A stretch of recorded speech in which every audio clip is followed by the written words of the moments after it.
We are in week 4 of the home film school. Well done for making it this far. And we are going to deep dive into actually filming today. So there's lots to cover. We're going to look at 12 of the most common camera shots. We're going to look at things like the 180-degree rule, the 30-degree rule.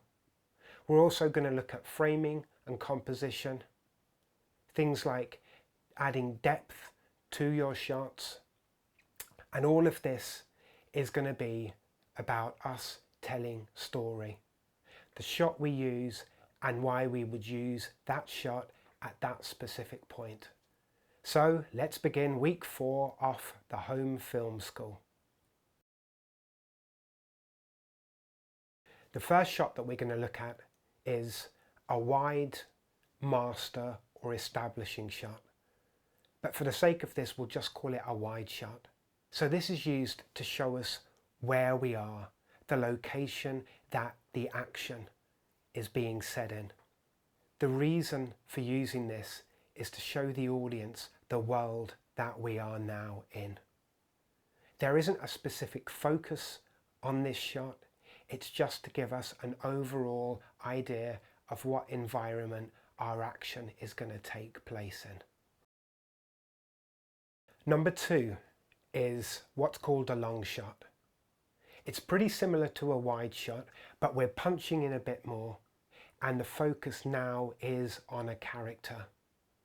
We're now seeing the character and the environment, our protagonist potentially, and the arena in which their action is going to take place. This can be used to emphasize the character's relationship with that specific environment, and it starts to bring us closer to the actual story. It starts to bring us, the character, into this world that we have created. Shot 3 is the medium shot. We're going to punch into the character now. We're going to see them probably from about waist up. And this setting is almost as if we are there in a conversation with that character. So again, the audience is being drawn closer and closer to what's going on and the people that are playing out in this scene.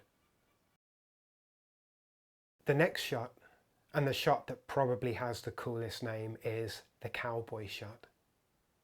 Now, if you imagine there is a cowboy in front of you and they have their guns hanging down on their holster, then that's where we're going to start the shot from. It's called a cowboy shot because of that, and also because it became a very traditional shot to use in a lot of westerns. The next shot is the tight or close-up. Now, again, the description says it all really.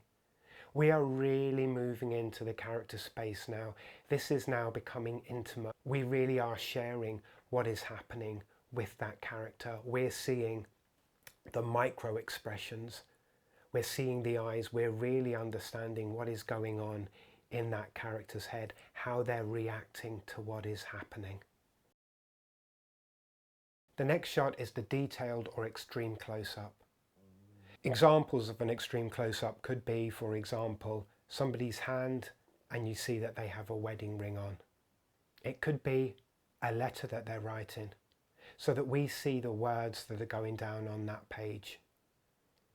The role of this is to really focus the audience in on what we are trying to tell in our story, the important aspects of our story that need their attention.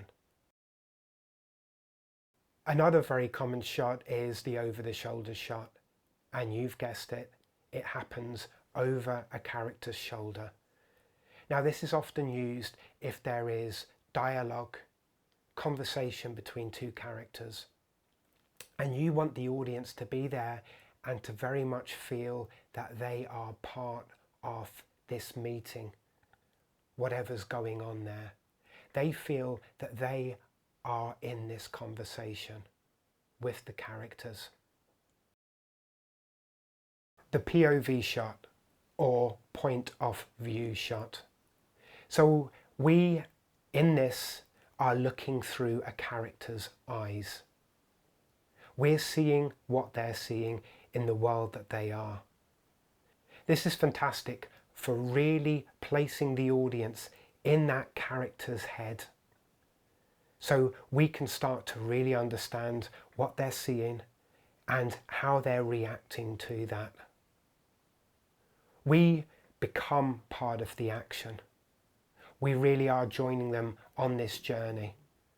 This is really helpful for showing what the character is seeing, and the fact that we're highlighting on what the character is seeing at that moment. This gives us the opportunity to pass on any important information that the character has seen that we need to know as the audience.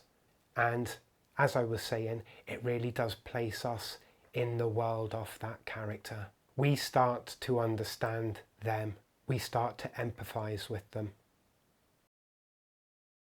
The next 3 camera shots that I'm going to talk about are all about the angle of the camera.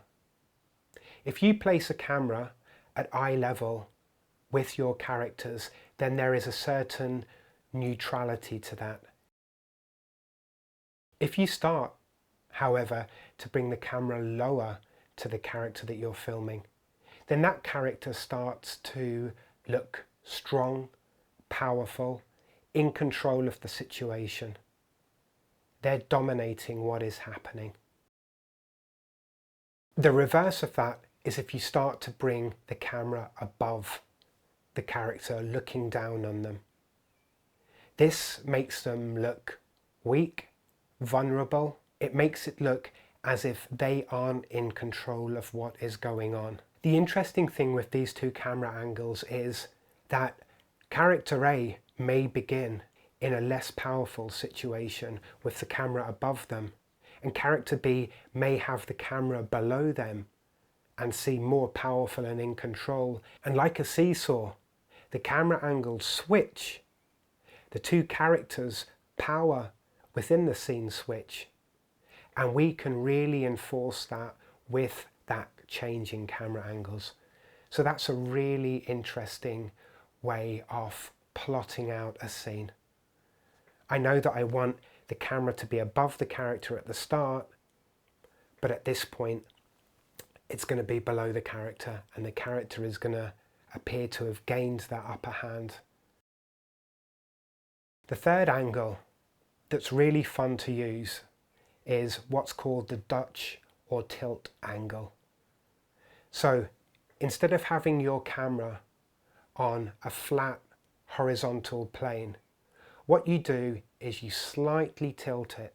This is a great way of allowing the audience to know that there is something not quite right. The world is off kilter. With a Dutch angle, you could, at the start of a scene, for example, begin with a slight tilt, and as the scene progresses, that tilt increases as we tell the audience that things are getting more out of control. Things are more off kilter, things are going more wrong.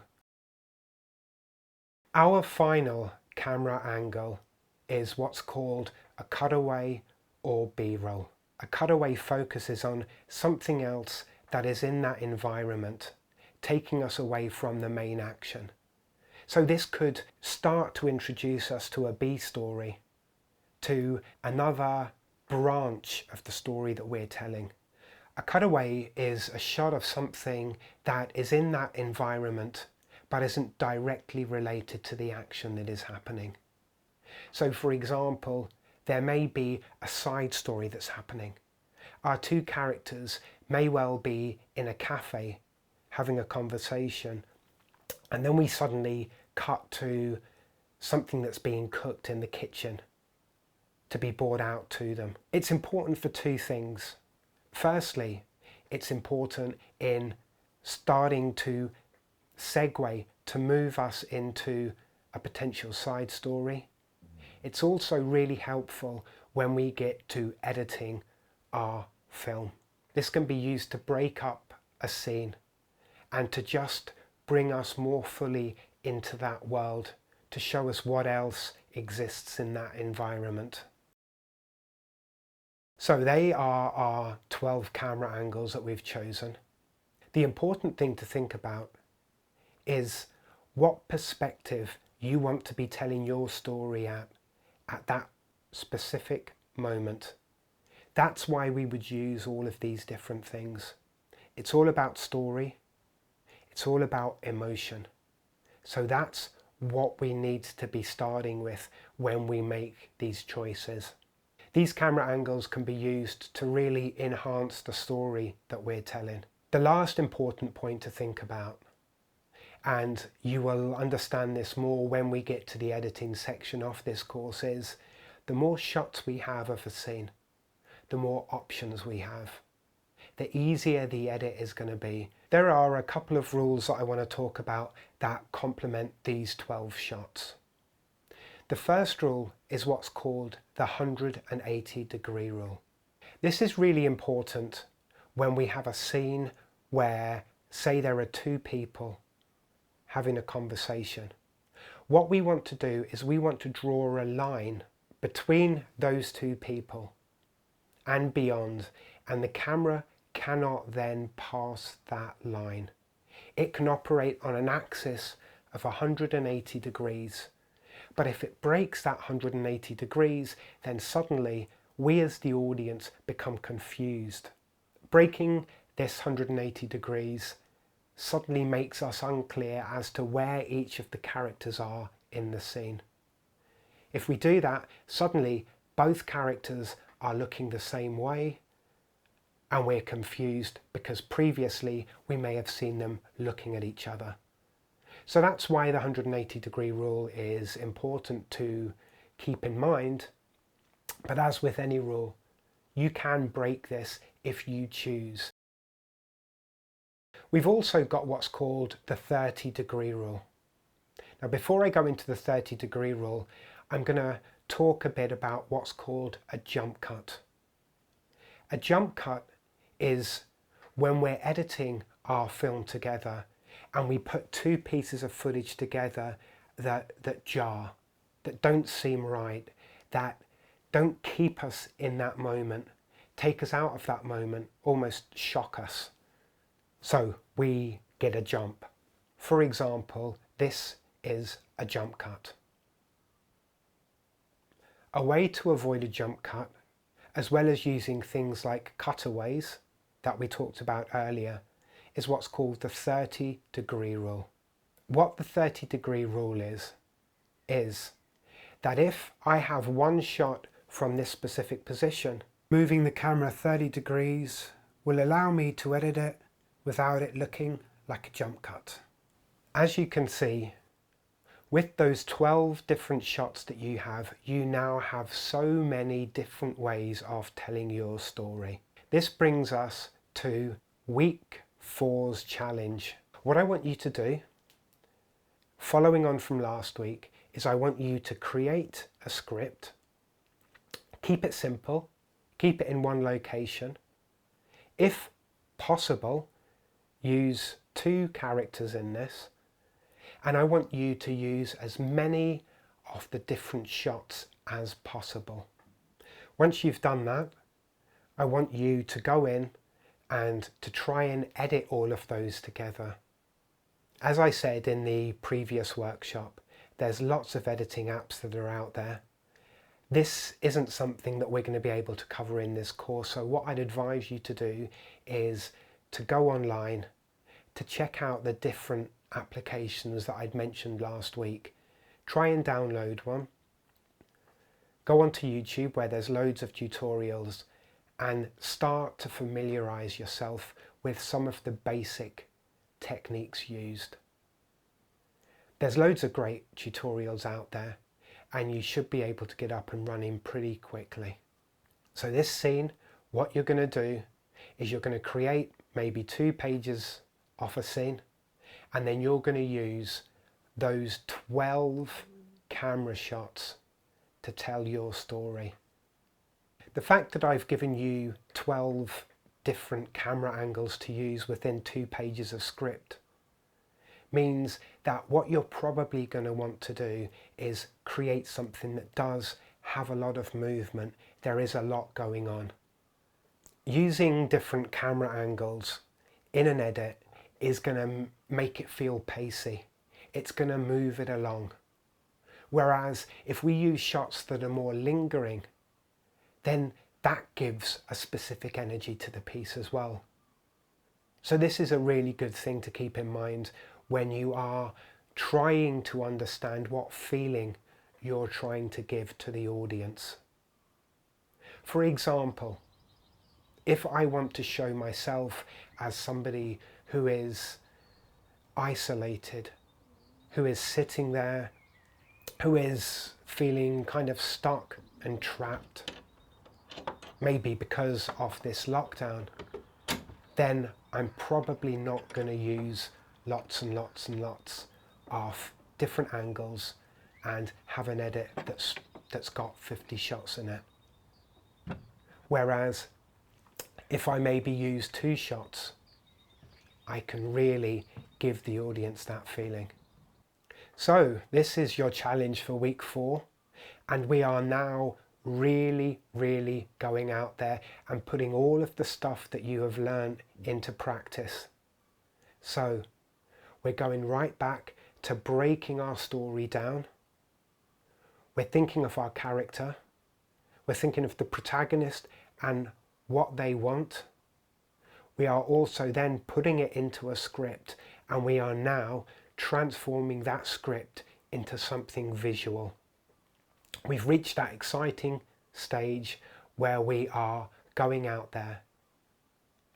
And when I mean out there, I mean in your house and your garden or whatever, not out there. And you are creating these worlds. We know about our protagonists, giving them wants and needs. We know about setting up a script and how that's laid out, and we now have 12 different camera shots that we can use. So I really look forward to seeing what you go out there and create. As always, please do share that with us. If you haven't already, make sure that you like the video, you subscribe, hit that notification bell so that you can be kept up to date with everything that we are doing here. Next week, we will be looking at editing.